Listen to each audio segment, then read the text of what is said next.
Neisha. Really appreciate those who are joining me tonight, whether you're watching me live or you will watch the replay. I really appreciate it. So Friday Nights with Neisha is all about teachings that I have learned, and the whole purpose is for you to benefit greatly, benefit in your everyday life. Alright, so you can do better, be better in whatever you're doing.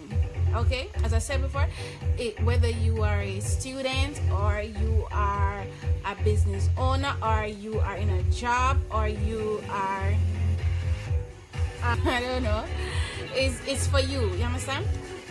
As long as you can hear me, see me, understand what I'm saying, the video is for you. So let me just turn this down. I'm talking about this topic called flaws and all, and it's really a story I want to share about this guy, this young guy, about like 21 or so, and he was extremely he was very wealthy. His parents were very wealthy people. His mommy and his daddy were very wealthy people, and he was about 21 or so, and he went to his father and said to him, Daddy, I want what is coming to me now. I want the inheritance, basically the will. He had something that's supposed to come to him, some money, lump sum that's supposed to come to him, and he got to his father when he was about 20 or so and said, Daddy, I want whatever is coming to me right now. And his father said, alright, I'm going to give it to you. And he opened up his bank account and he released what he wanted to give to him, right? Which is a huge sum amount of money.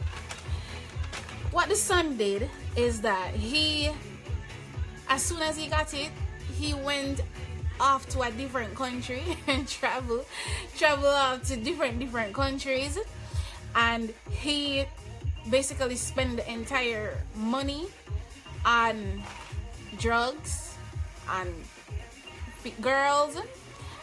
He spent it on alcohol, he spent it on buying cars, liquor, just everything. He wasted it mindlessly, wasted the fortune that was given to him, so much so that he became dirt poor. After all of that spending, he became dirt poor. When this happened, he was on a farm. He ended up on a farm, and he was so hungry because he didn't have any money. He became so hungry, can't afford to buy anything to eat, and he ended up on a farm, and he was so desperate to eat something that he even wanted what the pigs were having, but the owner for the farm, they wouldn't give him any. You get that? So he was so hungry and he spent out all of his money. He even wanted food that the animals were eating. And when he saw that the people on this farm, that the servants on the farm, they ate better than the people on the farm, they ate better than the servants from where he was coming from his father's home. The servants at his father's home, they ate better than the people he was begging food from. When he saw that, the story is that it came to him senses. Remember, he was mindless spending before. That made him wake up, like, he came to him senses like right away. And when he came to his senses, he said, you know what? I'm going back home. I don't want to stay here. I'm going back to my house. Hello to you who joined me. He said, I'm going back to my house because I can't deal with this. So when he went back home, people in the community were extremely shocked to see him because he was walking up the street because you know him don't have any car, nothing, don't have anything. He was walking up the street. People in the community were so shocked to see him. They're like, Jeff, come home. Him coming back. The father was in the yard doing some work, and the father saw him coming. And when the father saw him coming, him run out to him, and right away the son was like so ashamed because he knew that he spent all of his fortune. The first thing the son said to the father was, "Daddy, hello, Kashif." The first thing the son said to the father is, "Daddy, I don't deserve anything that you have." Kashif, I'm talking about this story of this guy, because I know you just come in. I'm talking about the story of this guy who basically spent off everything that was supposed to give to him, and then he come back home. When he came back home to the father, he said to the father, "Daddy, there is no way I want to come back in your house. I just want you to, you can just give me a little room around the back. I can stay around there because I spent off all of your money.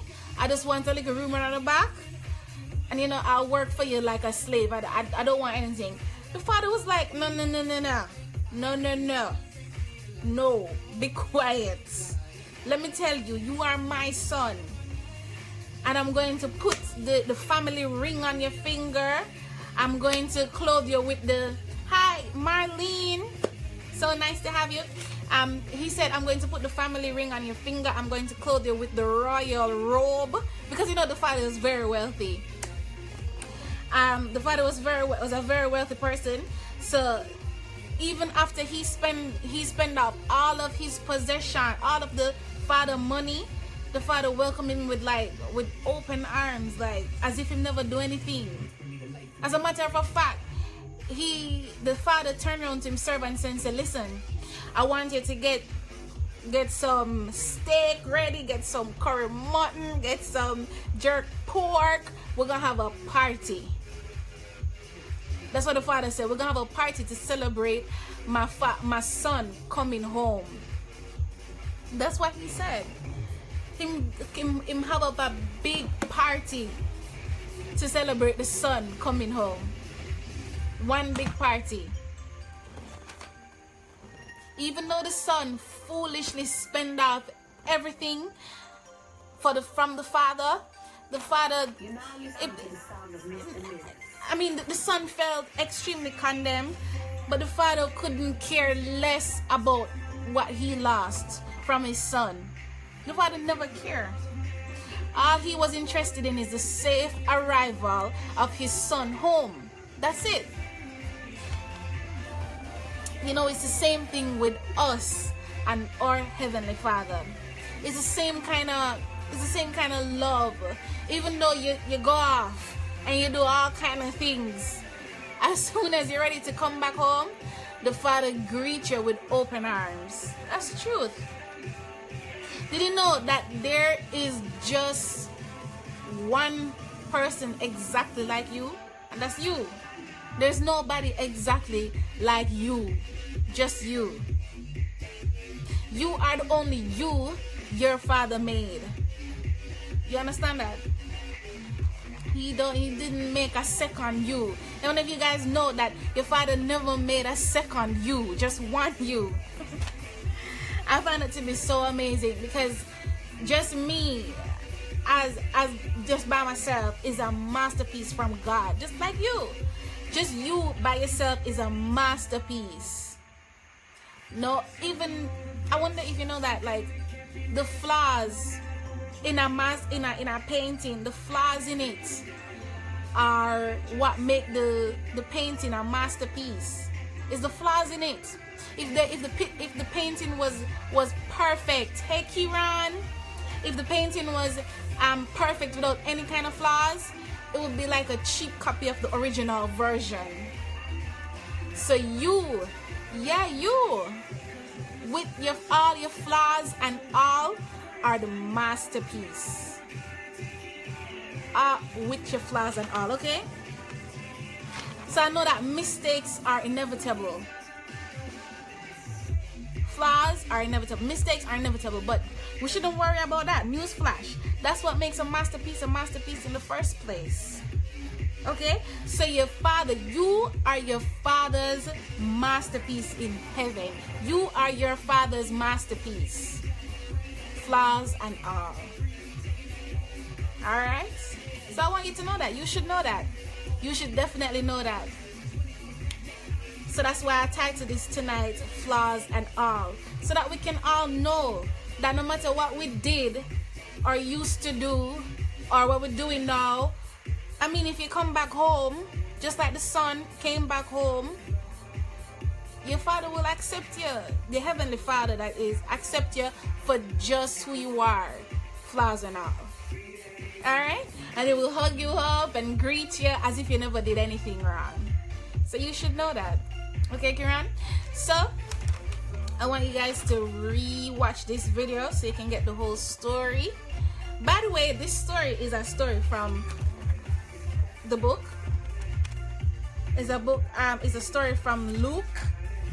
I don't remember what chapter, but I know it's in Luke, so you guys can check it out. I want you guys to also check out the website that I created for us to use. It has a plethora of resources that you can check out. Check out the website. I think I have it up there in my title as www.neishasjohnson.com. You can check it out. It's all for you. Subscribe to it, Sharika. Subscribe to the website. Check out the free resources, the Friday Nights with Neisha, the blogs, the poems, and also I have a book called My Story to Good Health on it, and you can easily click on it and you can find it on Amazon. Alright, so send me a message, write to me, inbox me. I want to hear from you. I want to hear how this story how this story help you, and you can write to me and tell me. Okay, so I love you guys. Just watch the replay. If you can't get to watch it live, just watch the replay and you send me a message, tell me how it helped you, if it helps. Alright, check out the website. So until next week Friday, I will see you again at about 6-7 o'clock.